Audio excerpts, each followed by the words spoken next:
This Chaser News Alert is proudly brought to you by iPod Widescreen. Enjoy a massive 7 centimetres of video.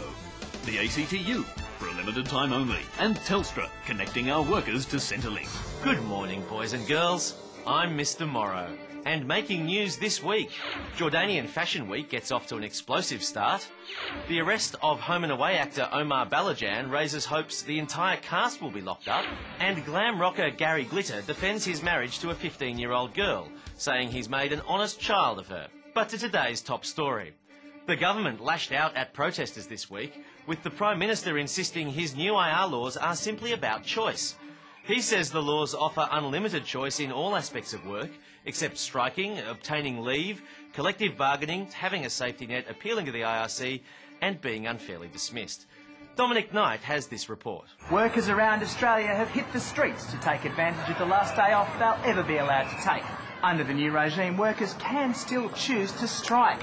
They can also choose which job to move on to after they're sacked for striking. But Labor MP Peter Garrett says the new laws are outrageous and oppressive for ordinary workers. That's why he's thankful he's never actually been one. This is Dominic Knight for Chaser News. I'm sorry, I'll have to interrupt that story because we have news just in from the Middle East. In Jordan, failed suicide bomber Saida al-Rishawi has been jailed and placed on suicide watch. I'm joined live by failed journalist Andrew Hansen. Andrew, what fears do authorities have for Rishawi? Well, Julian, there's a real chance she'll try to commit suicide in prison, but not much chance she'll succeed. Do you think she'll be found guilty of terrorism? I doubt it. All she's done is confess to it on international television.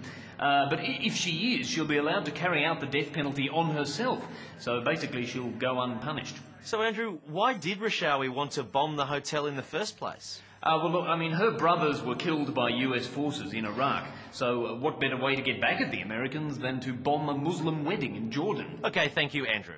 And in the wake of terrorist threats against the Rialto Tower, Lucas Heights and the Sydney Opera House, the owners of Australia's Big Banana are disappointed they haven't been named as a terror target. Outraged proprietor Pete Monkhouse has spent months preparing for an attack on his tourist hotspot. Yeah, we're talking about the world's biggest banana here.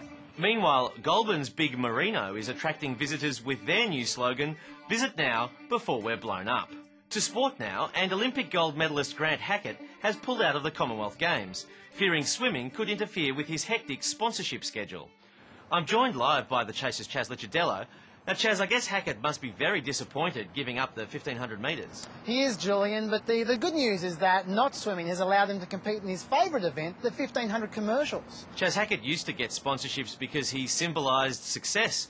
But what sort of ads can he expect to get now? Plenty, like he's only just finished this anti-smoking poster, and next week he'll be fronting a campaign for the Catholic Church to discourage the use of the pill. Chaz, could Hackett's absence from the Games make them seem ridiculous? No. Ian Thorpe's hairstyle's already done that.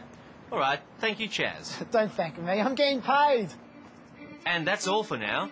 But tune in next week for all the big stories, including bombings kill 3 people at a Pakistan KFC, while nuggets kill 80.